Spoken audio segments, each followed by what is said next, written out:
Cadê? Ué? Não foi? Acho que aqui. Olá, sejam todos bem-vindos a mais um episódio aqui dos nossos encontros sobre organizações saudáveis, da teoria à prática com os nossos autores especialistas. Hoje, especialmente, nós vamos falar sobre o apoio da liderança. E eu, Bibi Sarmento, estou trazendo de volta, porque vocês já tiveram conosco juntos anteriormente, o professor Edelcio Giacomassi, para falar um pouquinho sobre este assunto que é tão relevante aí nas nossas organizações. Então, esse papo não é para ser um papo teórico, é um convite, então, para os gestores, lideranças, RHs e profissionais das áreas de compliance, de segurança do trabalho, que entendem que, na prática, por que o apoio da liderança impacta tanto diretamente na saúde psicossocial e nos resultados das suas equipes. Eu vou aqui trazer o professor Edelcio, para falar um pouquinho, deixa eu ler aqui a bio dele. Então, professor Edelcio Giacomassi é mestre em administração, economista, consultor e palestrante há 40 anos em gestão de projetos e desenvolvimento organizacional. É coordenador de MBAs e conselheiro profissional. Bem-vindo, então, professor, ou Edelcio para os íntimos, ou Giacomassi para outros. Bem-vindo. Obrigada mais uma vez, nós dois aqui dividindo cena. Então, Vivi, é um prazer compartilhar aí contigo da telinha, né? Eu sei que tem sido aí principalmente uma apresentadora, uma anfitriã maravilhosa aí de todos os outros demais profissionais também que estão aqui, né? E que tem estimulado, a gente pode conversar, bater um papo meio descontraído, né? Sem nada de teoria, como você falou, e vamos à prática daquilo que importa. Né? Então, estou super à vontade e vamos lá, pode começar, Bibi. Que delícia. Antes de mais nada, eu quero agradecer toda a audiência que está aqui conosco, ou que vai assistir depois. A Andressa tem sido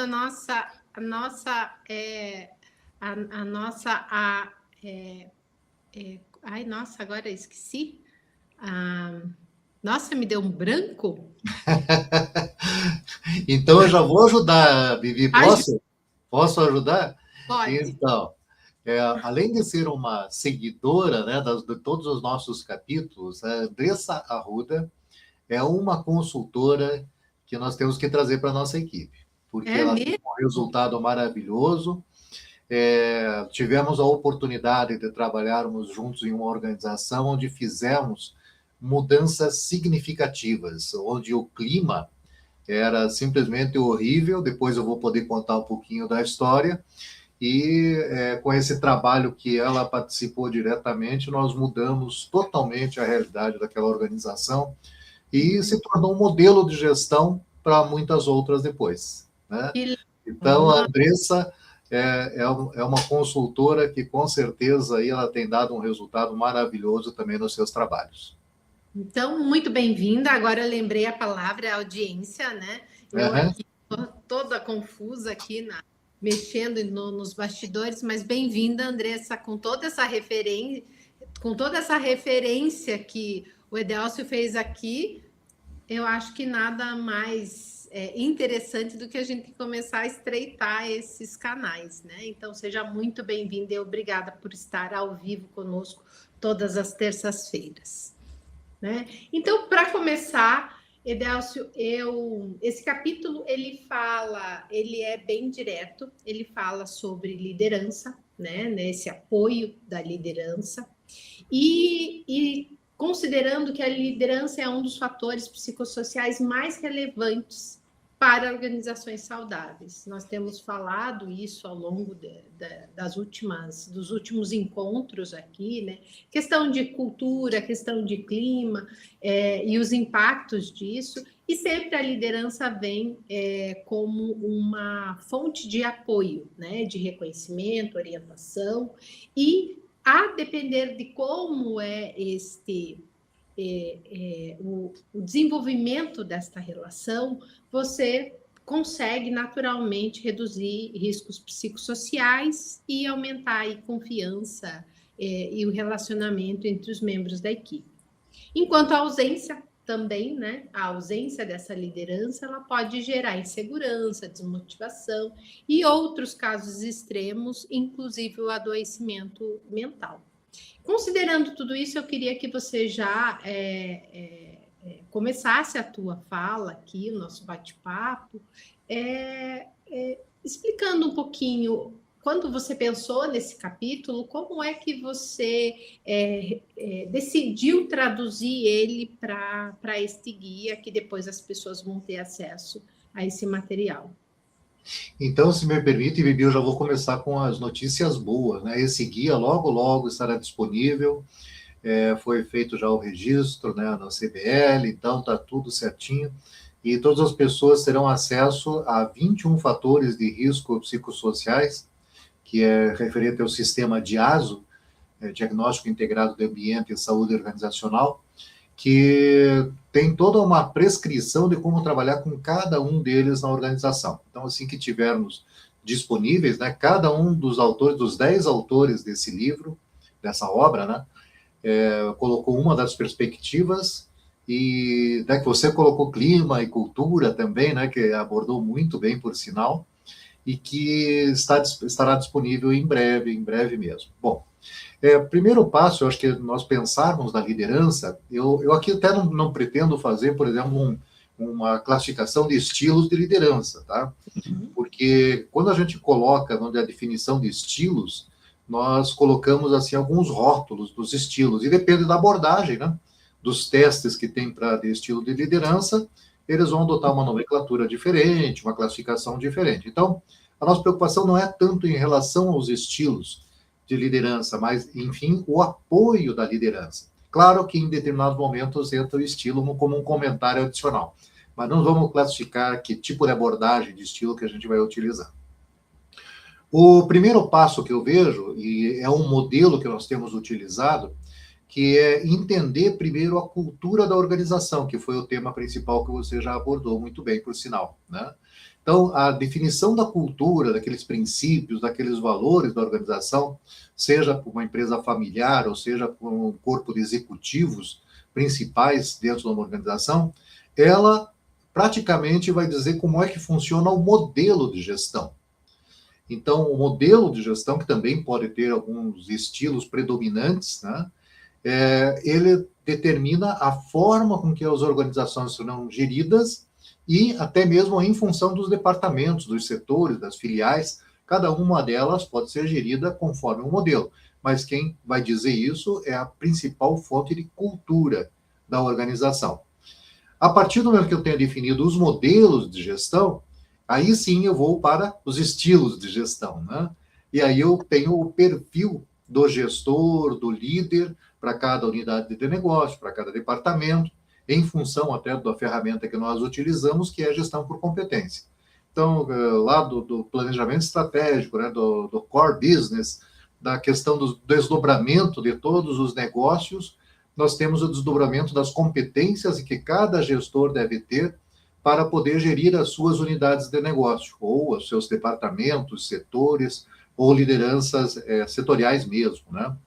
Então, a partir do momento que eu tenho essa definição da liderança, começa a desenvolver um trabalho de formação de equipe, como consequência, e depois da formação de equipes, que é alto desempenho, que esse é o nosso grande objetivo. Aliás, na nossa consultoria, o nosso grande objetivo é esse mesmo, né? Ter a construção de equipes de alta performance e, principalmente agora, como um subproduto ou produto principal, quem sabe, né? Que é a questão das pessoas. Como que elas podem crescer, se desenvolver e ter satisfação no ambiente de trabalho. Então, a liderança, ele fica no meio do caminho, né? Numa parte da cultura, da parte do clima, questões ergonômicas e tudo mais, e como que ele trata isso para que as pessoas se sintam felizes, satisfeitas, tenham o senso de pertencimento, engajamento, principalmente, né? e que possam traduzir isso em resultados maiores para a organização. Então, esse modelo, né, que nós temos, eu vejo que o papel do líder ele passa a ser essencial. Então, só para assim, né, nos situarmos aí como é que ele está dentro de uma organização saudável. Perfeito. E você escreve no teu capítulo, Edelcio, sobre que o apoio da gestão, né, da liderança, ele vai além da gestão de tarefas, né? Então, você já trouxe aqui um pouquinho do cenário, como que a cultura envolve os modelos e perfis, enfim, impacta no clima, né? E a gente trouxe isso já um pouquinho detalhado nos capítulos anteriores aqui, episódios anteriores, mas você traz bem categoricamente falando que vai além, né? Que esse suporte da gestão, dos líderes, ele vai além da gestão de tarefas, que envolve criar um ambiente de respeito, incentivar a autonomia e na prática. Na prática, qual que é a diferença? Como que você estabelece a diferença? A diferença entre um líder que acompanha e um líder que controla as suas equipes. Uhum. Bom, vem um pouquinho dos estilos agora, né? Mas o acompanhamento ele é uma das atribuições, né, de todo o líder. Então, o que eu percebo? Que o líder que ele está mais preparado, ele consegue desenvolver as pessoas melhor. Por exemplo, não tenho medo da sombra, né, que é aquela pessoa que pode tomar o seu lugar. Ele consegue orientar melhor a sua equipe de trabalho. Pode esclarecer as dúvidas, criar autonomia, que são todos fatores que vão diretamente impactar nos fatores de risco psicossocial. Poder, inclusive, desenvolver as pessoas para que elas tenham desempenho melhores. E aí eu vejo muito que entra até o processo de delegação, né? O quanto que o próprio líder está disposto a delegar as suas atribuições, a determinados resultados que espera dentro das suas metas também, mas treinando e capacitando a equipe. Não é simplesmente o cobrar, né, o resultado, mas é de que forma que as pessoas podem obter um resultado por apoio, com o apoio do líder. Eu, pela experiência, né, que eu tenho assim da questão de desenvolvimento de liderança. Aliás, uma curiosidade, antes de entrarmos aqui, eu fiz uma pesquisa rápida, né, quando foi o primeiro treinamento de desenvolvimento de líderes que eu fiz, que eu ministrei, que se chamava Chefia e Liderança. E era no tempo ainda quando o prefeito era o Jaime Lerner, né? Então, é um bom tempo atrás. Mas para você ver como a coisa evolui, mas sempre foi um princípio básico dentro da gestão, né? Desenvolvimento de lideranças para que elas sejam preparadas para realmente liderar as suas equipes de trabalho. Então, retornando ao assunto, o primeiro passo é ver como é que ele pode entender a sua equipe em termos de preparo, maturidade da própria equipe, para poder trabalhar com cada pessoa ou cada grupo de pessoas, né, se for o caso de chefias também intermediárias, para que elas tenham também autonomia, preparo, desenvolvimento técnico pessoal e segurança para tomar decisões, desde que, é claro, estejam dentro das suas alçadas decisórias. Então, o próprio líder pode definir isso, né? Cada gerente, cada setor, ou cada departamento, ele pode ter uma alçada decisória, e é até ali que ele pode correr o risco. Então, a gente fala muito daquela questão, errar também faz parte do aprendizado, sim, mas desde que seja controlado, né? Desde que eu tenha uma possibilidade de aferição desse resultado. Eu não vou poder permitir erros que passem, sei lá, de 5 milhões. Né? O meu erro é até um valor X. Então, é isso que o líder tem que estar atento para acompanhar, orientar e também controlar. Mas a principal função que eu vejo do líder, a missão, na realidade, dele, é inspirar as pessoas, para que elas consigam entender o modelo, a forma de trabalho, e como que elas podem ganhar o seu espaço também para ajudar nos processos decisórios. E inspirar, ele parte de um princípio básico. O líder tem que ser o modelo. Não adianta ele falar aquilo que ele acha que é o ideal para a sua equipe. Ele tem que demonstrar aquilo que é o ideal para a sua equipe. Ele tem que ser o modelo, ele tem que ser o exemplo. Se ele fala em conduta, se ele fala em comportamento em público, se ele fala em comportamento dentro da equipe de trabalho, ele é o primeiro que tem que ser o exemplo, para que as pessoas se inspirem, vejam que o sucesso das suas decisões é um modelo a ser seguido. Caso contrário, não tem a adesão das pessoas e acaba perdendo seu espaço e muitas vezes perdendo até a autoridade ou o entendimento das pessoas de que existe uma capacidade grande de liderança. Tá, muito legal, muito legal. Deixa eu só dar aqui boa noite para o Senor, que está aqui conosco também. A Marília está aqui. Deixa eu ver quem mais. A Roberta. A Roberta está aqui. Então, boa noite a todos. Obrigada pela audiência. A Roberta está pedindo o YouTube. Olha só, eu estou tentando. Enquanto o Edelcio está falando aqui, eu estou tentando pegar o link aqui e eu vou tentar mandar, porque eu não estou conseguindo acessar o chat aqui direto. Vou tentar mandar. A gente não está, Roberta, transmitindo ao vivo pelo YouTube, tá? Assim que a gente termine, que baixa, a gente sobe lá. Então, se você não conseguir, ou se você quiser passar para alguém, eu vou mandar ali nos comentários lá dentro do LinkedIn, tá bom? Mas, então, obrigada de qualquer forma pela audiência. Mas tem uma coisa que você falou, e eu vou pular aqui um pouquinho o meu script para te perguntar, que você falou sobre a sombra. Edelcio, e a sombra, ela me chama muita atenção, essa tua colocação da sombra, porque o que eu sinto, né, como executiva dentro da área de RH das empresas, e pensando, e hoje olhando para esse olhar aqui de fora também, né, para as organizações, eu vejo que nós temos uma liderança ainda muito despreparada. Sim. Despreparada no sentido assim de algumas skills que os gestores não dão tanta atenção às vezes, ou a própria equipe que faz formação, né, ou que faz avaliação, ou que faz esse trabalho de promoção e de gestão de carreira dos líderes dentro das organizações, e aqui, obviamente, olhando com esse papel de que nós somos nós que avaliamos este profissional, nós damos as oportunidades para que ele faça uma trilha de carreira dentro das organizações, e nem sempre nós cuidamos dele da maneira como deveria. Mas eu também, fazendo aqui um parênteses para pedir o teu olhar, eu também entendo que os profissionais precisam ter consciência de que, a partir do momento que eles desejam essa posição de liderança, eles precisam fazer esse desenvolvimento comportamental, que não é só técnico.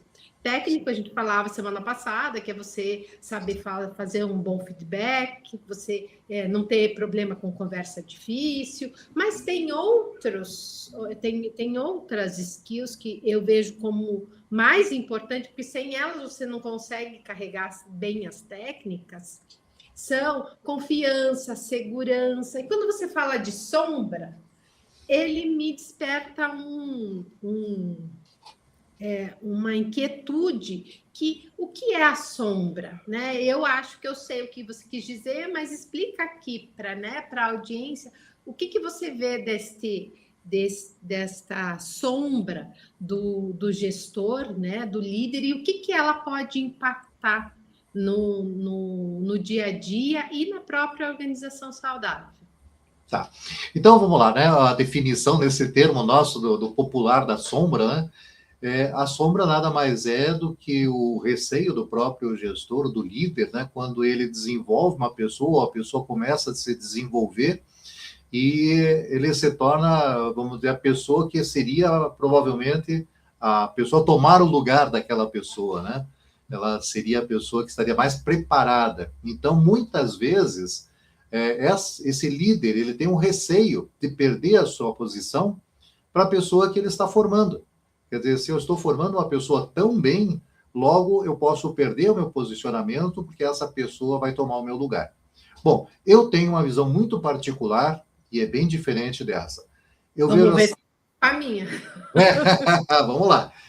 Eu gostaria de ter muito mais pessoas preparadas melhor do que eu, porque assim eu consigo liderar, conquistar as pessoas para darem um resultado muito melhor. Porque se dependerem só de mim, eu fico limitado às minhas competências. Mas quando eu tenho pessoas mais competentes em determinadas áreas do conhecimento, eu consigo potencializar as minhas decisões como líder. E as pessoas, ao contrário, elas têm medo disso. Poxa, mas a pessoa está ficando tão boa, ela sabe tanto do assunto que ela vai tomar o meu lugar. Não, ao contrário, gente. O verdadeiro líder mesmo, ele tem que ser dispensável para a organização. Não indispensável. Porque indispensável é sinal que ele está controlando, centralizando demais, não passando informação para os seus colaboradores. Mas a partir do momento que ele seja dispensável, quer dizer que ele tem competência para se posicionar em qualquer outro lugar, em qualquer outra organização, por essa grande facilidade, que é trazer resultados melhores do que a sua própria limitação. Então, a sombra, na realidade, ela é um medo que as pessoas têm em função de uma insegurança profissional. Elas acabam se prendendo ao máximo que elas conseguem do seu desempenho e aquele passa a ser o limitador do desenvolvimento do restante da equipe. E eu vejo assim, se por acaso eu tiver mais pessoas que conheçam melhor até processos, comportamentos dentro da organização, eu consigo ampliar o meu espectro de trabalho, conseguir trabalhar mais metas, mais projetos, mais resultados, sem sobrecarregar e trazer o sofrimento às pessoas, que é o princípio básico da NR1, que é proporcionar um ambiente de trabalho em que as pessoas não vão para sofrer, mas vão para prazer. Eu participei de alguns grupos de formação de trainees em algumas organizações, uma delas na época, até a própria Brasil Telecom, e que eu achava muito interessante, né, que as pessoas escolhiam os trainees que eram aquelas pessoas, né, muitas vezes até cordatas, comportadinhas, tudo bem, e eu já gostava, assim, mais das pessoas que fossem desafiadoras, aquelas que questionassem, né, porque quando a pessoa questiona, ela está interessada, ela aprende, ela valoriza muito mais, e ela passa a ser um grande aliado quando você precisa dos grandes projetos e dos grandes desafios. Aí eu vejo a grande diferença que a gente tem, né, que é a formação da pessoa que nós estamos liderando. Até que ponto eu quero que ela cresça profissionalmente para alçar um próprio voo. E não podemos prendê-la também numa organização. Por isso que o medo da sombra não deve existir. Muito pelo contrário. Eu vejo que nós estamos trabalhando com pessoas e desenvolvendo essas pessoas. E é uma função do líder. É o papel do líder fazer isso. Muito não sei se eu respondi a sombra. Claro, perfeito. E eu concordo super contigo, Edelcio, porque eu sempre falei isso. Até muito engraçado que você falando, eu estava lembrando que teve uma pessoa do time, numa das organizações que eu passei, que um dia ela perguntou para mim assim: mas, Vi, você não tem receio de explicar tudo que você sabe? Você para e você explica para todo mundo, tudo com muito detalhe. Eu falei assim, eu não. Eu falei assim, eu quero gente boa do meu lado, não quero gente ruim. Eu falei assim, porque gente ruim é difícil você chegar e como dá mais trabalho, né? Dá mais trabalho e outra, né? Você quanto mais pessoas boas e com características diferentes que você incorpora dentro dos times, até as discussões elas são importantes para você chegar em resultados melhores. E mais do que isso, Edelcio, o que eu penso assim é que se eu perder a minha cadeira para alguém do meu time, é porque eu não estou fazendo o meu trabalho direito. Né? Ou eu tenho duas considerações, ou eu não estou fazendo o meu trabalho direito, ou eu pulei de cadeira. E é sempre esse que é a gestão da nossa carreira, né? Querer um cargo acima do que a gente tem, ou um desafio diferente. Então, a cadeira tem que estar sempre disponível para pessoas boas, né?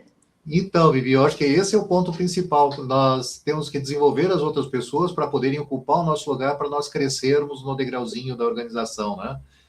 Nós podemos, só podemos nos desenvolver se tiver pessoas capazes de tomarem as decisões que a gente toma no dia a dia, para, inclusive, ter o desempenho melhor e dar resultado para a organização. Agora, eu vejo assim, a partir do momento que você também, eu falei que pode ser dispensável, né? Quando você se torna dispensável, você é indispensável para a organização, porque ela sabe que você entrega, ela sabe que dá resultado, ela sabe que todas as pessoas que trabalham contigo, elas estão comprometidas com o resultado contigo. Sim, então, elas comemoram as vitórias. E quando vem um líder extremamente centralizador e que abafa a sua equipe, normalmente a equipe, ela murcha, ela não tem o mesmo desempenho. E é isso que eu vejo, criar essa equipe com um ambiente saudável, né? Um ambiente que todos realmente torçam pelo sucesso de todos, inclusive do próprio líder. Esse é o famoso engajamento, né? Que Exatamente. todas as organizações sofrem para conseguir engajamento, mas o engajamento ele não vem da empresa, assim, do plano de benefícios, não, né? Ele vem da forma como as pessoas se relacionam, né? A forma como elas têm abertura para conversar, e a gente falou disso um pouco, da cultura impacta no clima, mas essa abertura do gestor para que a pessoa possa falar, para que ela possa errar, mas errar de que forma, né? Como que você erra, se você erra e assume teu erro, se você vai lá e, puxa, errei, mas como é que a gente conserta, né? Não é dizer assim, errei, tá, e daí, o que eu vou fazer? Não. Ter algumas atitudes, mas o líder, ele tem esta capacidade, né? Ele precisa ter, né? Não estou dizendo... eu estou sendo aqui muito otimista, nem todo líder tem, mas ele precisa ter esta capacidade de somar, né? De trazer a turma para perto, né? Mas ele faz parte de uma equipe também, né? Ele também é parte da equipe. É isto, porque as pessoas também esquecem um pouco, e eu acho que também vale a gente trazer aqui na reflexão que o gestor também é um empregado, tanto quanto, né? E eu já tive em alguns momentos da minha carreira as pessoas achando que eu não era empregada. Eu falei assim, alto lá, eu estou só numa cadeira diferente, mas eu sou tão empregada quanto. Né? O próprio empresário também, ele é o grande empregado da sua própria empresa, né? A norma que você coloca e que você precisa cumprir, ela serve para você também. Por isso, nós falávamos tanto na semana passada de você escrever uma cultura que você seja capaz de cumprir, né? Porque senão não adianta, né? Mas, Edelcio, deixa eu trazer aqui um outro tema aqui, que é com relação a feedback. Feedback e assim, semana passada eu já trouxe aqui a minha impressão sobre o que é feedback, mas ela é uma ferramenta extremamente poderosa. Com certeza. Para as organizações, eu sinto que algumas pessoas não saibam ainda como tirar o melhor recurso dela, mas ela é fantástica, né? Tanto para desenvolvimento. E aqui, você traz aqui quando ele é construtivo e regular. O construtivo, particularmente, eu fico sempre na dúvida se o feedback é construtivo ou não. E se o feedback que não é construtivo, e também aí é a minha indagação para você, né? Porque eu tenho... Aliás, que já rendeu algumas discussões nossas, né? Internas ali, né? Construtivo, não é? Então, o que é? Porque eu acho que feedback é feedback, mas eu entendo a intenção de você falar em feedback construtivo, mas ele também que ele seja regular. E daí, que erro mais comum que você vê líderes cometendo quando vão aplicar a ferramenta de feedback com as suas equipes? Bom, vamos lá, né? Eu acho que para quem estudou já feedback sabe que nós temos várias linhas de trabalho em termos de feedback, né? Várias abordagens, né? Então tem a AT, né? A análise transacional, tem a janela de Johari, em feedback e abertura e tudo mais. Mas existe também uma que é muito simples, que fala assim, aquilo que é verdade e é mentira, e aquilo que é com amor e desamor, né? Então, a gente forma um quadrante que a gente analisa. Se eu quero dar um feedback para alguém, qual é o quadrante que eu estou? Ele é, na verdade, por exemplo, né, e é motivadora, e ela é com amor, se eu consigo dar de uma forma em que a pessoa perceba isso. Ou é a verdade, mas eu quero dar com desamor. Então, eu sou agressivo, eu vou deixar a outra pessoa para baixo. Então, vamos dizer, quando ele é construtivo, que eu chamo, né, é que quando ele usa o amor, aí é verdade. Mas na forma com que eu trabalho. E a outra, ela é destrutivo, porque é a verdade, mas eu estou falando a verdade para machucar as pessoas. Então, para poder reduzir as pessoas, que aí é um fator de risco psicossocial, né? E a outra é mentira, quer dizer, eu falo a mentira, mas com amor. Eu não quero falar toda a verdade porque eu não quero machucar a pessoa. É errado. Nós temos que achar a forma de falar, tem que ser objetivo, né? E o outro é a pior de todas, né? É a mentira do desamor, quer dizer, a interpretação que eu tenho para realmente prejudicar a outra pessoa, para justamente abafar a outra pessoa. Então, quando eu falo em construtivo, é que ela seja verdadeira, mas que tenha uma forma de trabalhar. E aí, nós vamos puxar muitas técnicas, né? Aí nós vamos entrar nos campos das técnicas. Vamos pegar aquela básica essencial que todo mundo conhece, né? Para a gente brincar um pouco aí. A gente elogia a pessoa no sentido assim, reconhece o esforço dela. Puxa, que bacana, eu entendo a tua fase, bacana. Mas critica a atividade. Olha, este relatório aqui não saiu de acordo porque tem os seguintes erros. Esse.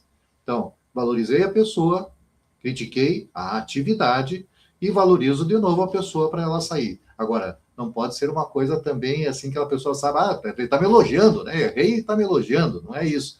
Mas é poder entender que a pessoa ela pode se desenvolver a partir daquele feedback que ela obteve da sua atividade, da sua tarefa, do seu comportamento, para ter um desempenho melhor. Então, elevar a pessoa para que ela não saia totalmente por baixo seria uma técnica de dizer assim, olha, reconheço, você está com dificuldade, qualquer coisa, estou à disposição, e eu tenho certeza que vai conseguir superar isso. Aprenda, né, utilize esse erro como um aprendizado. Ok, fechou uma das técnicas. Tem outras aí. Mas então, veja, o conhecimento dessas técnicas, ela é importantíssima. Então, nós fugimos até a questão só do comportamento, que é a maneira, ou como, mas também da utilização das técnicas ideais para os momentos ideais.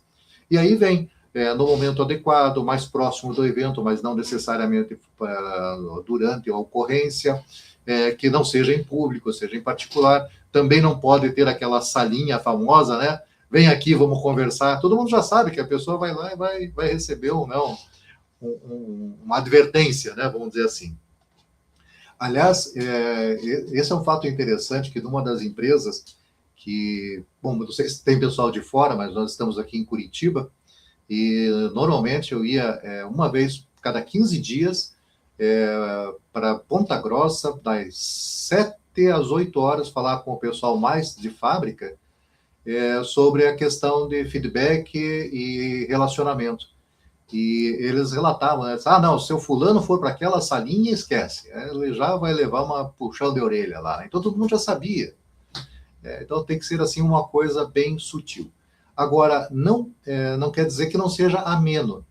Então, quando a gente fala, por exemplo, nas questões de fatores de risco psicossocial, não é fator de risco eu dar um feedback que ele seja verdadeiro e que seja, por isso que eu uso a palavra construtivo, porque ele vai construir uma forma de pensar da pessoa que ela vai sair de uma maneira positiva, mas não rebaixada, né? Então, isso que eu vejo como sendo um processo construtivo. O feedback, eu vejo que talvez seja assim a ferramenta mais delicada que a gente tem que trabalhar na organização, porque se ela não for bem feita, ela faz um estrago danado. Já no passado, muitas vezes, a gente desenvolveu, né, vários líderes para isso, e a gente percebia, assim, o estrago da pessoa não ter a habilidade de poder trabalhar com o feedback. Eu vou pegar uma outra abordagem também que é interessante, que é a relação comportamental do feedback. Quando nós trabalhamos com as pessoas, nós trabalhamos em função de um comportamento que você vai escolher a adotar com aquela pessoa. Então, ninguém nasce com um comportamento único. Nós podemos escolher qualquer comportamento a qualquer momento. Então, se a pessoa, por exemplo, precisa ser realmente chamada a atenção de uma maneira um pouco mais repreensiva, por que não? Deve ser. Mas qual é a reação dela? Ela vai se levantar, vai se ficar revoltada? Então, o que eu quero que a pessoa também, eu como líder, que a pessoa faça o entendimento sem ficar revoltada ou sem ficar magoada. Trabalhar com isso de uma forma gradativa, orientando, podendo trabalhar passo a passo do que foi, muitas vezes, o erro dela. Agora, o feedback que a gente poderia também chamar de positivo, que seria um reconhecimento, né? Esse reconhecimento também tem regra. Não adianta chegar e fazer um reconhecimento público. Esse aqui é o nosso modelo de gestor que a gente tem, né? Cria o ciúme, cria a concorrência. Então, isso também é um fator errado. Mesmo se for um feedback que eu chamaria positivo, ele está sendo prejudicial muitas vezes à própria pessoa. Viu só, aquela pessoa está sendo protegida, é um favorito. Então, cuidado com isso. Nós temos que ter uma constância de comportamento e um equilíbrio muito grande na hora de conceder o feedback. E aí, entraria um pouquinho da janela de Johari, né? Qual é a abertura que a pessoa tem para receber o feedback e de que forma que eu vou trabalhar o meu comportamento para poder aumentar o campo de abertura dessa pessoa para ela ter o entendimento de que não é um fator de, por exemplo, assédio, né? Ele é um fator natural para o próprio desenvolvimento da pessoa. Porque você falando disso, eu estava lembrando, assim, hoje eu desenvolvi uma metodologia e eu falo muito, Edelcio, sobre leitura de cenário. E eu fico pensando aqui quão é importante, falando aqui para os gestores, para os RHs, para as pessoas que estão de olho nesse trabalho árduo que é fazer desenvolvimento de pessoas, né? Porque a leitura de cenário é exatamente uma habilidade que nós precisamos ter quando nós vamos fazer o feedback, né? Dar feedback para qualquer pessoa, seja bom, ruim, seja o que for, porque é uma ação e reação. Você tem uma ação de dar o feedback e você vai ter uma reação que você não sabe e que daí vem inclusive da sensibilidade que o gestor tem de prestar atenção na sua equipe, de entender qual o comportamento que cada um tem, isso tudo que você está trazendo aqui na tua fala, para que você saiba que da forma como você vai fazer a ação, vai vir uma reação e você precisa contornar isso. Exatamente. Eu já sei como a pessoa vai reagir, já posso ter o próximo passo. Esse aí, olha, tem um filminho bem antiguinho, mas é muito legal, que é Comportamento Gera Comportamento, né? Se Careta Matasse, da Hebe, como se amar, aquele tempo lá. Mas ele fala justamente disso. Eu tenho a capacidade, muitas vezes, de conduzir uma conversa dizendo, ou insinuando, né, como que a pessoa pode também responder. Se eu sei que ela vai se alterar, eu posso escolher um outro comportamento, o termo não é o correto, manipular, né? Mas fazer com que esse comportamento seja previsível por quem está sendo o interlocutor da conversa, ou quem está concedendo o feedback.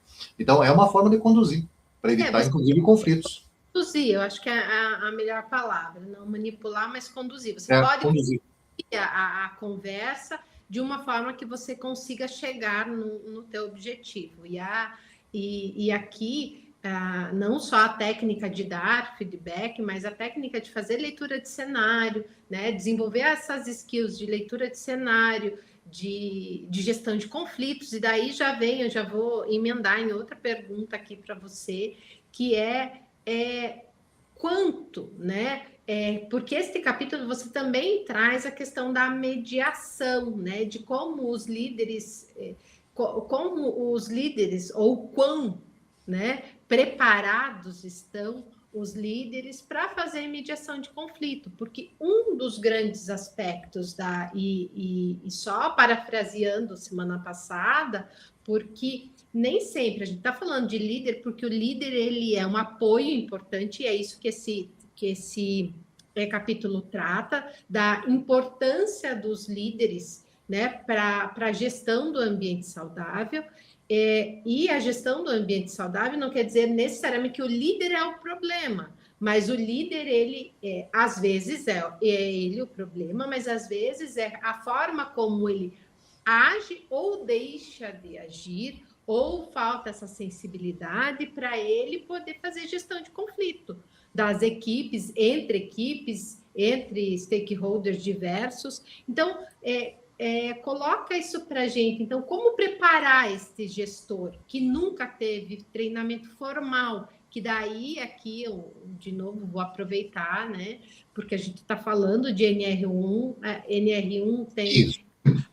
Não vamos perder o foco, a gente pode falar desses temas por caminhos diferentes de desenvolvimento, mas o foco é como criar e como estabelecer uma organização saudável.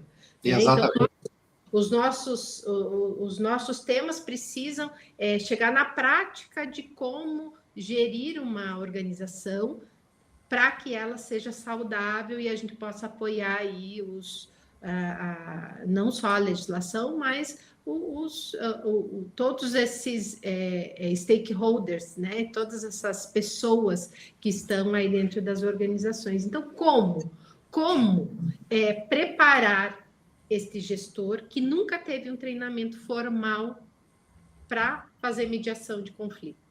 Bom, até foi bom se colocar dessa forma de treinamentos também, porque cada um desses assuntos que nós estamos abordando, né, feedback, relacionamento interpessoal, gestão de conflitos, negociação, tomar decisão, cada teminha desse é pelo menos 40 horas de trabalho que a gente pode ter dentro de uma organização, né?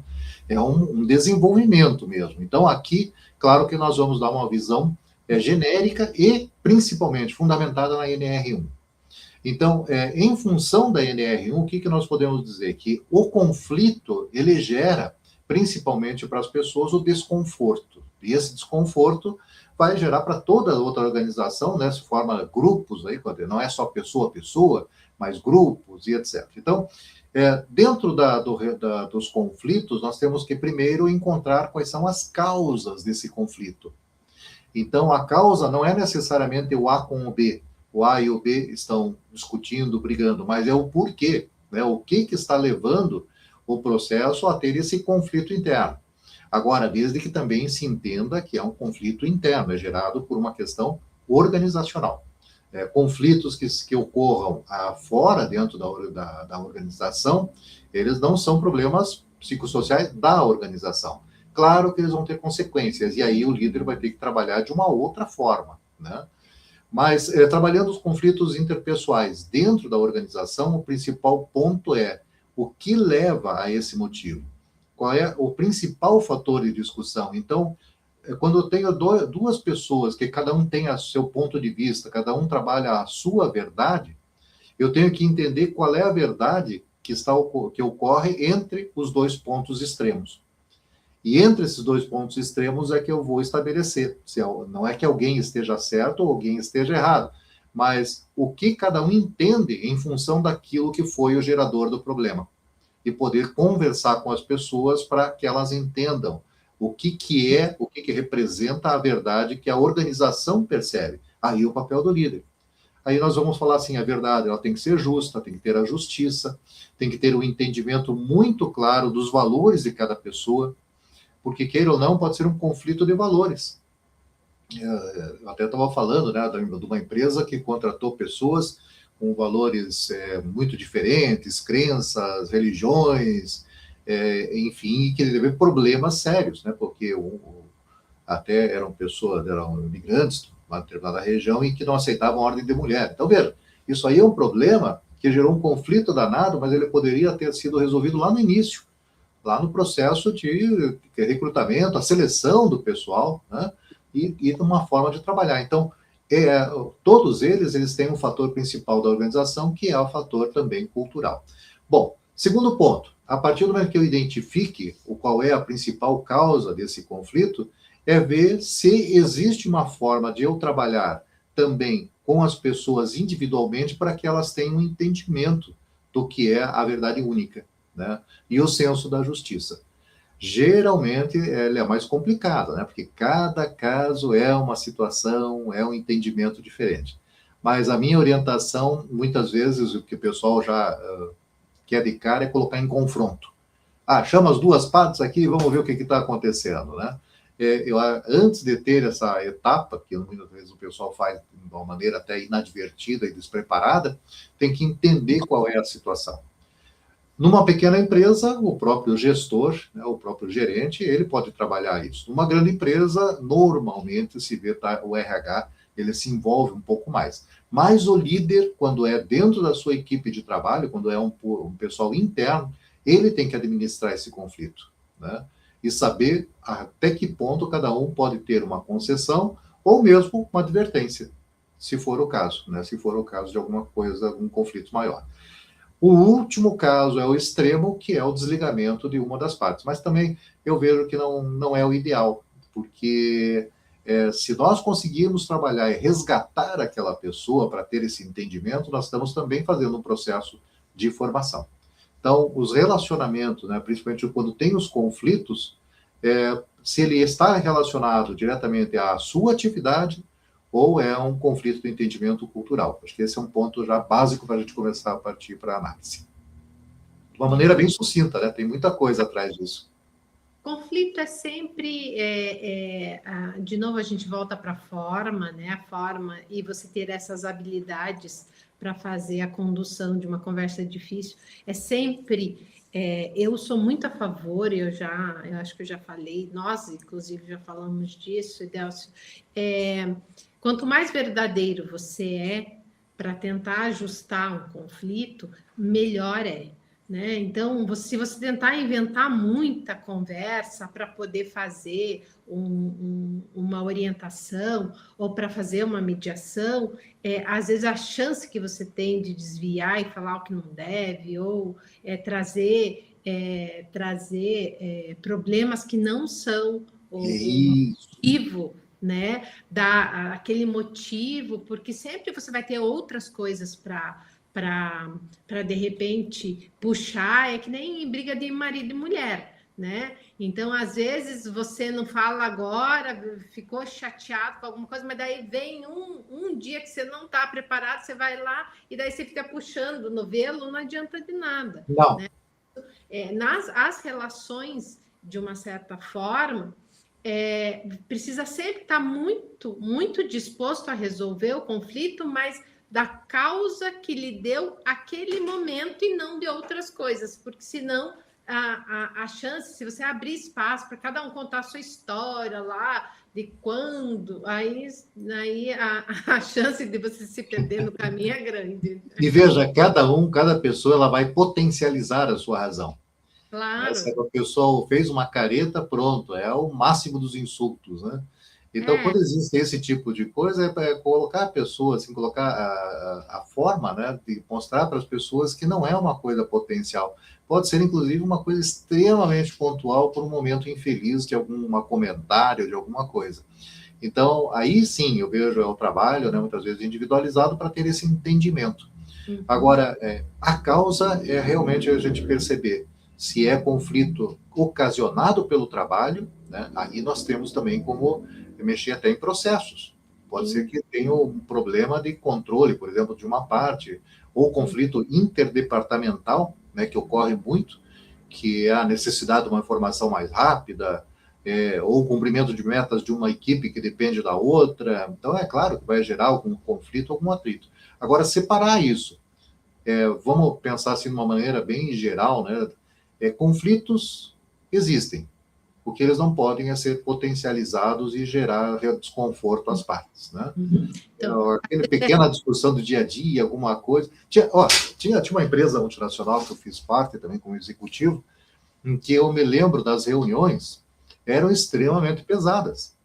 Então, pessoal, tinha até um tratamento inadequado ali, né? Se fôssemos pensar, era até ofensiva. Mas chegava na hora do almoço e dizia, bom, pessoal, vamos fazer o quê? Vamos almoçar? Vamos, foi abraçado.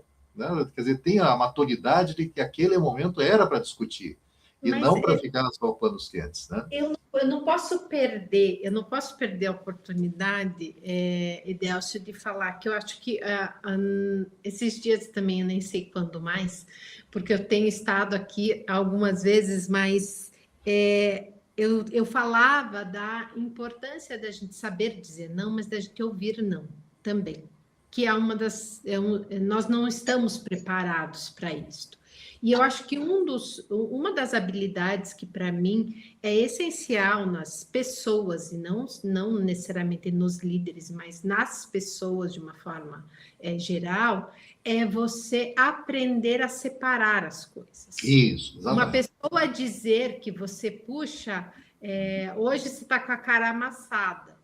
E tá, se não dormiu bem, tal, chegou, tá com uma cara feia, e daí você leva para o lado pessoal. Ou a pessoa diz assim, puxa, você fez errado isso aqui, e daí você leva para o lado pessoal.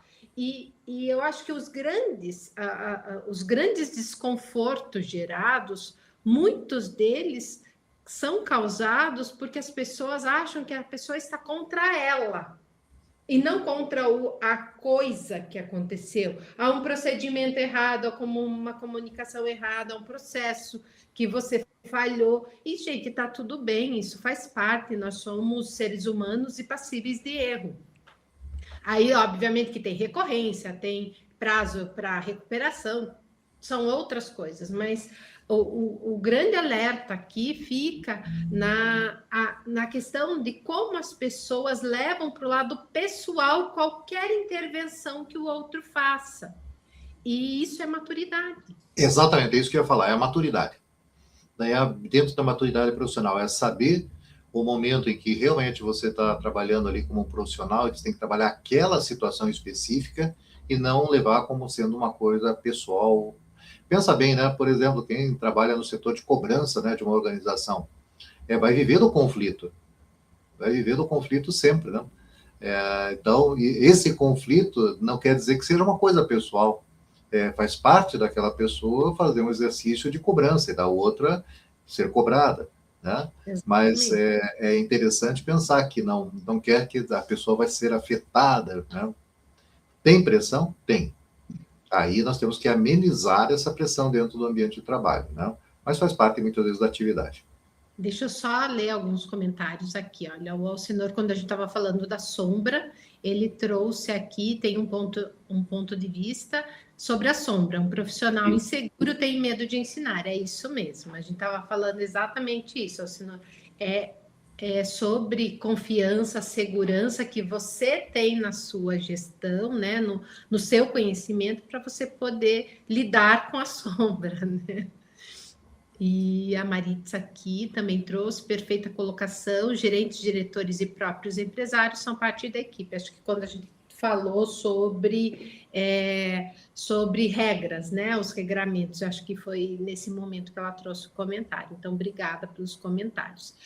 Então, terminando, para fechar aqui, eu queria que você trouxesse para nós, Edelcio, se você pudesse dar um único conselho para esse novo gestor, né, que acabou de assumir uma equipe, sobre como praticar liderança, né, o apoio da liderança, né, como ser um apoiador, né, na sua gestão desde o primeiro dia, qual seria o seu conselho? Então, vamos lá, né? Aí também voltamos um pouquinho à questão do estilo. Mas, no meu entendimento, o gestor que está entrando, por exemplo, numa organização, o primeiro passo que ele tem que pensar é que ele vai, na realidade, conquistar a confiança das pessoas e não cobrar a confiança das pessoas. Eu já vi situações da empresa em que o gestor principal chamou cada um dos seus colaboradores e exigiu fidelidade. Né? Ou você está contra mim, ou está, né? Mais ou menos nessa linha, assim. Claro que não vai funcionar. As pessoas, né, os colaboradores estão ali, trocam informações entre si e dizem, pô, o cara está querendo já botar, né, a coleira em todo mundo. Então, tem comentários depreciativos. E para reconquistar essa equipe é muito complicado. Então, na realidade, o líder ele tem que primeiro fazer o seu diagnóstico da equipe, conhecer a sua equipe de trabalho, ver os potenciais de cada um, conversar muitas vezes com as pessoas que estão mais próximas e depois ir descendo um pouco mais os níveis hierárquicos para ver o contexto de toda a sua equipe de trabalho e poder utilizar o potencial de cada uma das pessoas que tem as competências necessárias. Então, se eu consigo mapear isso, eu trabalho com as pessoas, eu consigo desenvolver essas pessoas na principal função, né, na principal competência que ela tem, melhor dizendo, para que ela tenha um desempenho maior, e isso traz a satisfação dela também. Então, não adianta chegar, né, já querendo se impor, eu sou o líder, eu mando, você obedece. Não, esquece. Primeiro faça esse diagnóstico, converse com muitas pessoas, entenda o ambiente que você está entrando e entenda a forma com que você tem que trabalhar. Eu gosto muito da abordagem da liderança situacional, que ela é em função do momento. Então, cada momento, cada forma, ou cada momento de trabalho, eu posso adotar um estilo predominante da liderança. E nesse momento que eu vejo, que é como é que eu adoto o meu estilo inicial e vou trabalhando com as circunstâncias, com as situações, para que eu consiga ter o controle sobre o trabalho, né? Não necessariamente controlar as pessoas, mas controlar aquilo que eu quero de resultado. E inspirar as pessoas, ver o que motiva, o que elas gostariam de receber da organização e que você, claro, possa conceder, né? Nós não estamos falando nada financeiro, nada de premiação, mas de uma forma de relacionamento com as pessoas que imprima principalmente o respeito, a confiança, o incentivo, né? E aí é o papel do líder. Por outro lado, também o líder não deve ser todo aquele que vai só ouvir e não vai tomar nenhuma decisão, mesmo que seja que tem que ter uma decisão mais dura, né? Então, o primeiro ponto que eu vejo é esse. E o segundo já é começar a trabalhar ao lado da equipe, né? E não só atrás de uma mesa, muitas vezes apenas cobrando o resultado. As mudanças também que devem ser feitas, no meu entendimento, tá? É uma coisa muito particular. Não devem ser como era na época da reengenharia, né? Nós vamos mudar tudo, né?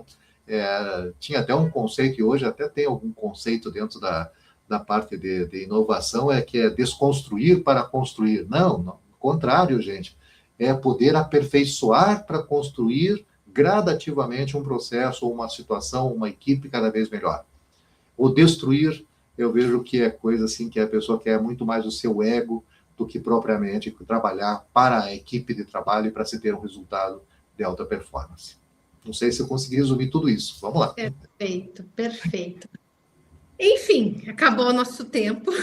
Tinha mais várias coisas para abordar aqui. Edelcio, eu quero agradecer demais aí a tua dedicação, tua participação, e também fazer um convite aqui para todo mundo que está conosco e que vai assistir depois também esse episódio. Nós estamos no LinkedIn. Aqui eles ficam gravados, esses episódios aqui na página no LinkedIn. A gente está com eles amanhã, agora mais tarde, no Spotify e no YouTube também, no Diaso NR1. E, claro, eu não posso deixar de também reforçar aqui o propósito desse podcast, dessas lives, é aprofundar um pouquinho das 21 dimensões que foram constatadas por esse grupo que está vindo aqui conversar e trocar informação às terças-feiras à noite, do guia. O guia está saindo, o Edelcio trouxe essa boa notícia, está em fase de registro, então acredito que nos próximos dias nós vamos conseguir liberar aí para quem se inscreveu, liberar para que vocês tenham acesso a esse material riquíssimo que foi construído. Uma obra que nasceu de uma maneira despretensiosa e virou uma obra, né, com 21 dimensões. E as 21 dimensões, Edelcio, eu vou trazer aqui, me permita ler aqui, é uma plataforma, Diaso é um diagnóstico integrado para ambiente e saúde organizacional, ele mapeia numa matriz 5x5, numa matriz de risco, de prioridade, mapeia esses 21 fatores de risco, que é o que nós estamos conversando aqui, cada uma das terças-feiras, abordando cada um deles. Né? E na prática, o que nós queremos é que todos os envolvidos, quem está implementando a NR1, e os gestores e as pessoas estejam preparadas para lidar com esses aspectos tanto na implementação quanto no suporte. Nós estamos aqui para auxiliá-los, né? Tem um QR Code na tela, para quem quiser ter acesso aí, entender um pouquinho mais o que é a Diaso também. Délcio, obrigada pela essa 1 horinha aqui comigo, e nos vemos em breve, provavelmente. Perfeito. Bom, obrigado a todos aí por terem participado. Eu estou vendo que tem muitos amigos aí, muito legal, né, poder prestigiar a gente aqui, saber que esse trabalho está sendo desenvolvido por uma equipe de seniors, né, muitas competências, pessoas aí que têm muita vivência de mercado. E também ficamos à disposição para quaisquer perguntas, né, a qualquer momento podem encaminhar para a gente, que estaremos aí à disposição. Obrigado mais uma vez, parabéns, Vivi, obrigado aí pela condução, me deixou super à vontade, acho que até falei demais, mas tudo bem. Boa noite a todos aí. Semana que vem tem mais, às 8 horas da noite. Obrigada, boa noite.